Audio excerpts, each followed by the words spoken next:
Next up we have Leander Hughes talking about the joys of coding. Take it away, Leander. Thanks, Paul. Thanks everyone for having me here today. My name is Leander Hughes and I'm a codeaholic. So I'm addicted to programming, and if I'm successful today, I'm going to make you addicted as well. Unless you already are, in that case I'm going to make you more addicted. At least that's my goal. And then we'll all be making games using Guy's API, we hope. So I got started coding about 10 years ago. I had no plan to learn how to do anything with programming, but J.D. Brown actually recommended that I join JALT to get a good teaching job back when I was in school. And he said, join JALT and become active in JALT if you want a good job teaching in Japan. And that was really good advice. So I joined my local chapter, which was at the time JALT Omiya, and now it's Saitama JALT. And I said, can I do anything for you? I'm a go-getter. And they said, yeah, sure. Our web, the only thing we have open right now is our web administrator quit. So can you do that? And I said, do I have to know how to code? And they said, nah. You'll figure it out. And so I was going to show you the site that I made for them, but fortunately there's no trace of it left on Earth, so I can save myself that embarrassment. But through a lot of Googling, actually, I tried books, didn't really help. Google. Through a lot of Googling, I improved my my web design skills to the point where it actually helped me get a job. It helped me get the job that I have right now, working at Saitama University.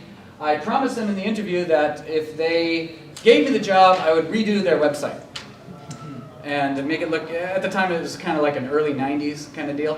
So I went in there and I cleaned it up after they gave me the job. So already being able to do some programming was getting useful for me.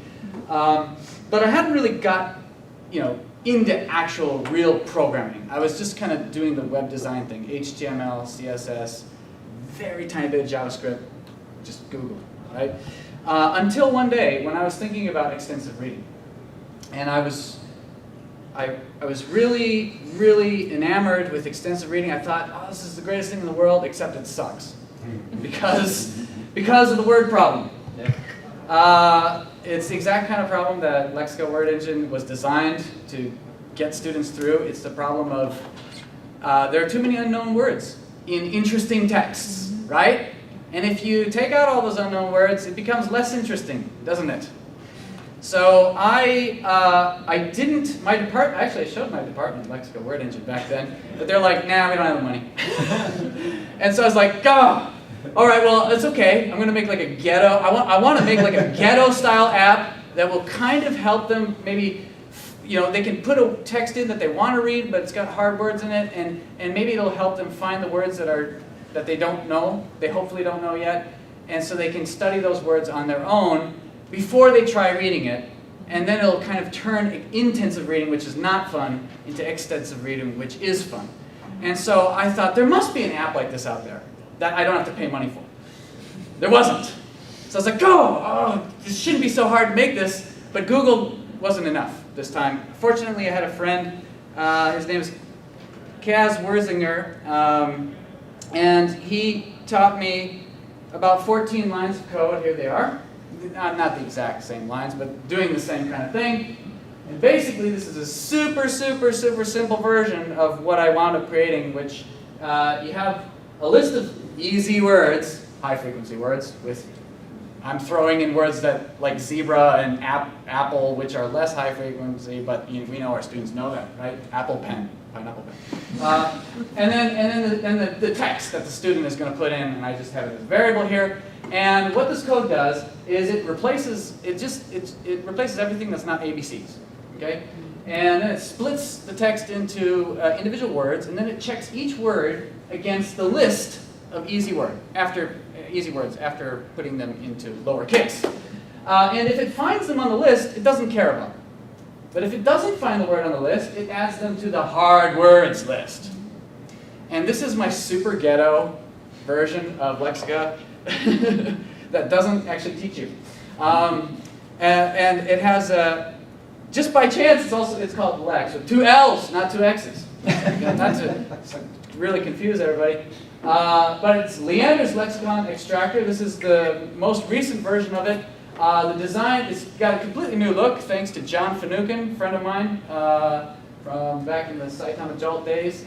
And basically, the way this works is a student copies text and pastes it into the box, and it Lex automatically tries to detect how, quote, difficult, unquote, each of the words is, and highlights them according to their supposed difficulty level.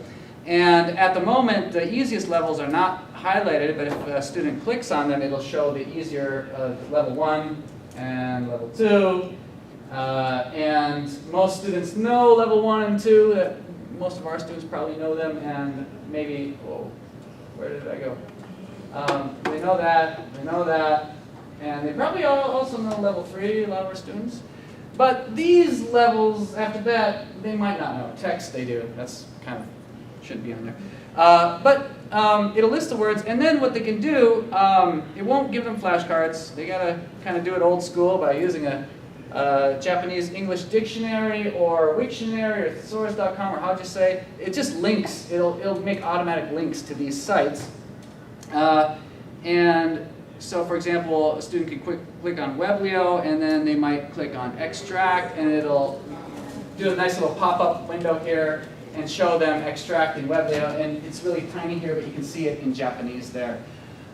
So, you know, it's ghetto, but it looks neat. And the list is kind of based on frequency lists, with me like tweaking things a lot. So I made this sort of makeshift program, and I got some use out of it. I wrote a paper on it. Students seemed to like it. You know, it worked for the time, and I got really excited actually. I was like, oh my God, you know, I can do this kind of stuff. You know, from 14 lines of code, some more Googling. I thought more, I was like, you know, what are some other things that take up a lot of a teacher's time that maybe a computer can do for us, and that maybe I can make?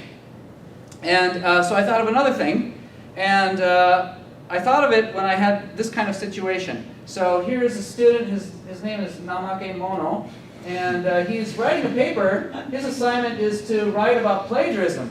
And here's what he does. Tell me if you've ever had this experience before. Okay, he's going to Wikipedia. Maybe he's going to study about plagiarism. Let's see if he studies. No. No, it doesn't look like he's studying. No. Oh, Namake Mono, please don't do this. Don't do this. Oh my. Okay, so how many of you have had an experience like that? You've read some students' work, and yeah, okay, it happens, right? Unfortunately, when I really got inspired to do this, it was when a teacher did this. Okay, watch out. In his job application, actually. Go figure. So here's what I made. I made a little app. You copy this, you go to my website, leanderhughes.com. Eventually, I got this cute little guy, does the thing. And it's called Veritas, and you paste the text in here, and this uses Google Custom Search. I asked Google for permission, they never replied. So if I disappear off the earth, it means I'm in trouble.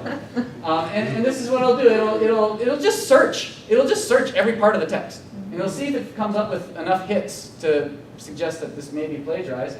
And then you can actually click on the portion that it thinks is plagiarized, and it'll take you to the web pages that have that exact text in them. And then you can actually show the student, hey, this is really interesting. You just happen to write the exact same sentences as Wikipedia, or the anti-plagiarism policy. It's interesting. Maybe Wikipedia plagiarized this. So I made that, but then I was thinking, oh, you know, this is still kind of a pain for the teacher, right? What if you have like 100 writing students? You got to go in and paste in every single student's essay in there? That's going to take forever. Why not make something for the student to use? Make the student do the work. Yes. So I went back in and I tweaked Veritas a little bit. Here's the student version. It's called Veritas Certify. Student goes in here, types their name, clicks check the paper, and it does the same kind of thing, but if it finds copied stuff, it doesn't show what it found. It doesn't show the exact phrases that may have been copied. It just stops right here and says, there might be some copied stuff in here, so no go. And then let's say Namakemono goes back and says, okay, all right, I guess I'll have to write an original sentence here, and types in this original, we hope, sentence, pastes it back into Veritas Certify, his name, and checks once again, and this time, yay, Veritas Certify was not able to find any evidence of copying. Clicks on Get Certification, and it has this nice, printable, watermarked page certifying that Veritas thinks it's not plagiarized. Now, it still could be plagiarized. You know, you could get really clever and fool Veritas. So it's not foolproof, but it's good against lazy students, like Namakemono, right? And if we take a closer look at this certification, by the way, if you want to save a tree, you can save it as a PDF, and then you don't have to print it out, hard copy. I like to print hard copy just so I can write my comments on it.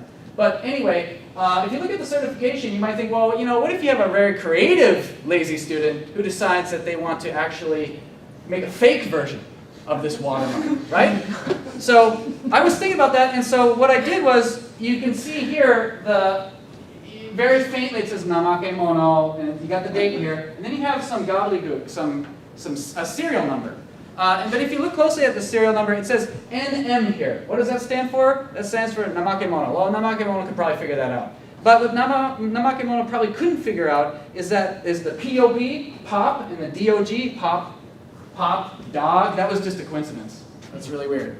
Pop dog. So pop dog, what's this pop? Well, check it out. The POP are the first letters of the last 3 lines of the text, whatever it is, on the page. DOG is the last letter of the first 3 lines. Last letters of the first 3 lines. This is kind of irritating to fake. Like, if you're going to fake this, you got to fake it every time, even if you know the trick and the students don't, so please don't tell them.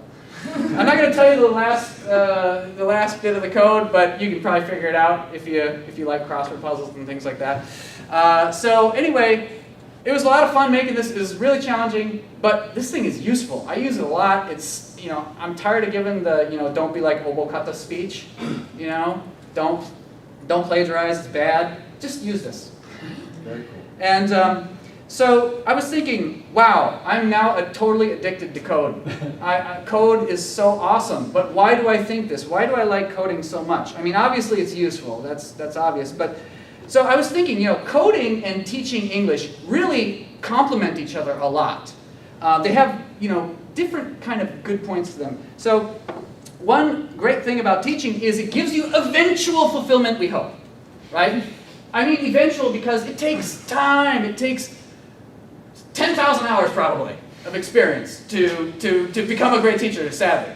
Not with flashcards. Not with flashcards. You can cut it down to about 1,200 hours probably if you have some good flashcards. But it is very fulfilling, right? You're teaching. People are learning because of you, we hope, right? But it takes time to figure out if what you're doing is effective, right? Even though your students might love you and you think they're doing a great job. Maybe they're doing a great job because they learned English from another teacher. And they're just doing a great job in your class because they like you. And they like your activity, but your activity actually isn't working. Right? Or they might hate you, and they write terrible things about you, but they're actually learning English in your class. So it's hard to get accurate feedback, and it's hard to get quick feedback as well. You might have to wait a few years and see what happens with their English, right?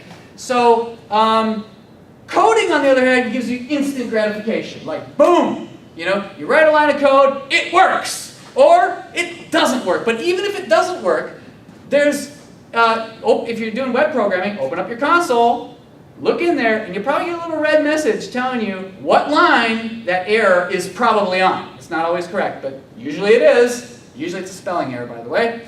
Yeah, it's instant. Even when you get it wrong, it's instant and it feels good. It's like, oh, that's wrong, I can fix it. Okay, I fixed it. See, I'm great, I'm smart. No, you're not. You're just getting quick, accurate feedback so you can learn quickly. That's kind of like flashcards. Coding, instant gratification, coupled with the eventual fulfillment of teaching feels really nice, right? It's a good combination. here are some other interesting things. Teaching benefits some people a lot. Who are the some people? Some people are hopefully your students in your class. But it's just a few people. Maybe just a few hundred or maybe a couple thousand. But still, not so many. Coding can provide some benefit to a lot of people, right?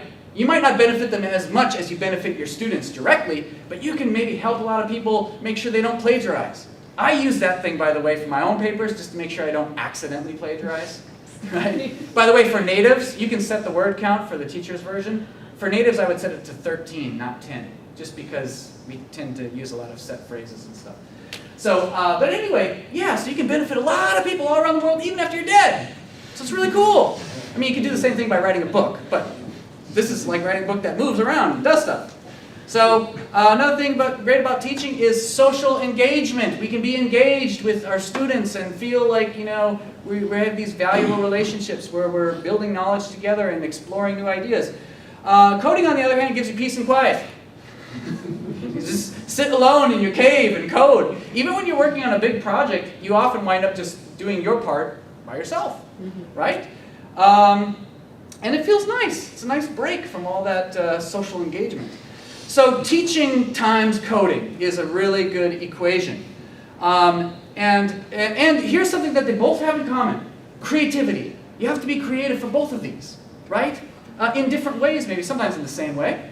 But if you feel like you're a creative person, and I'm sure you all are, because you're all here today, and you're all teachers, and I think you have to be creative to be a good teacher. And some of you are probably coding, more than me maybe. So yeah, creative. So you can create. That's another good thing about coding and teaching. So I was thinking, what can I do next? What can I do next? And I was thinking exactly what Guy was talking about. Gamify teaching, gamify learning. And this is something I'm still working on, so I'm very interested in renting your app. If I can afford it. Gamify teaching. This is really what would be great, right? You see students and you see us, ourselves, on the train playing games that teach us nothing, but they're fun. Maybe they're fun because they teach us nothing, but I don't believe that.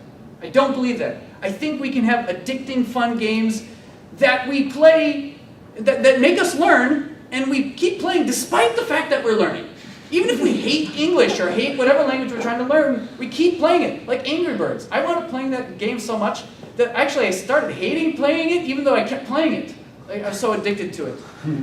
Plants vs. Zombies was another one. Pokemon Go, I don't even touch that, but the other people I know are addicted to it, okay? So let's make a game like that, and I'm sure they'll already be made.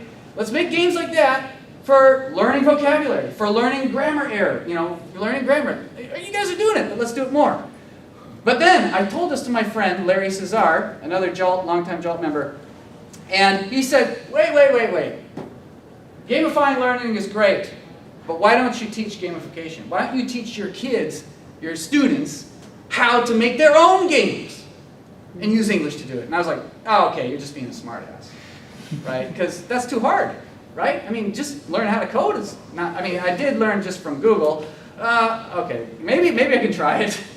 So I did. Okay, but before I did, I was thinking, well, wait. I need a good reason. I need an excuse to teach this class, because my boss is probably going to ask me, what the heck is this about? I thought you're an English teacher. Why are you teaching programming?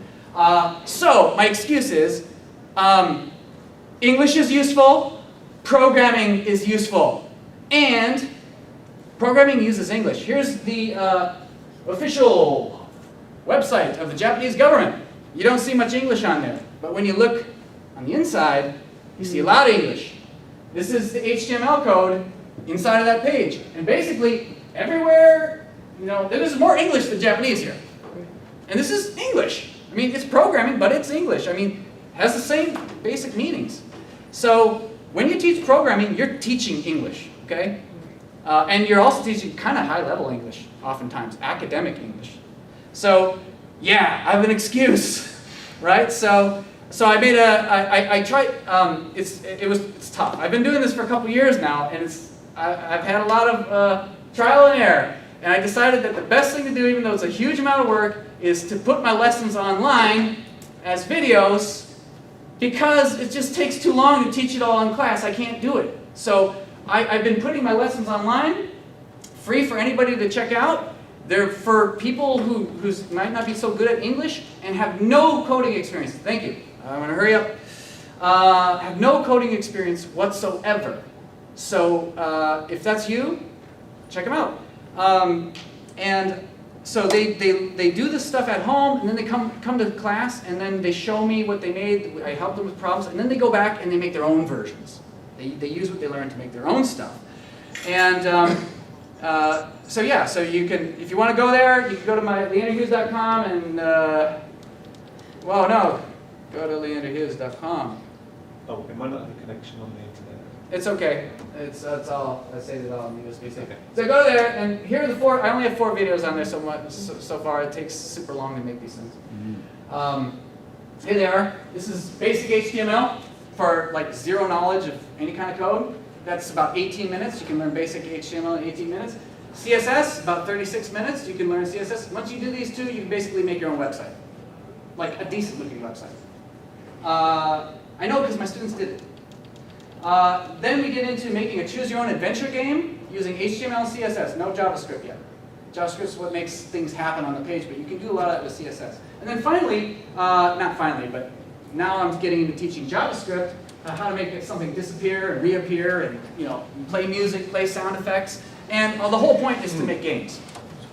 So, how did my students do? Well, we had our final class on Tuesday for this quarter's web programming class, and here's what they came up with. Here are 4 games by my students. None of these students except one had any prior experience with coding, and the one who did had no experience with web programming at all. These are all HTML5, JavaScript, using JavaScript, CSS. So this is Ghost Dog. He had some programming experience, but this game is pretty awesome too. He's got to get the key. He's getting shot by arrows. It's really hard. The students made all their own images. This is all original art. Were they working in teams or? This is actually part of the same game. It's like a role-playing game. It has different like sub games. So they were on a team. These 2 did it alone. So just some really nice stuff. I was like, damn, that's better than the stuff I made. So I was really impressed. So check out my YouTube channel if you want, leanderhughes.com. Code is good for you. Drink code. Thank you.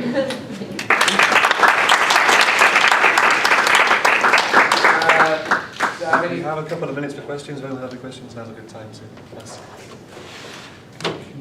Yes? Do you have to assess their language skills or their coding skills? I mean, how do you keep track of their progress in the class? Well, okay, so it's task-based. I'll know if they understood the English if they can actually they have to make exactly what I make in the videos and bring it to class. And I don't have the files saved anywhere. Of course, they could try to copy from their friend, but when I start asking them questions about what they're doing and talking to them about it, if they can use the language that I used in the videos, then I can tell that they've learned, they've learned it. Of course, they don't learn it perfectly. It's pretty tough stuff sometimes.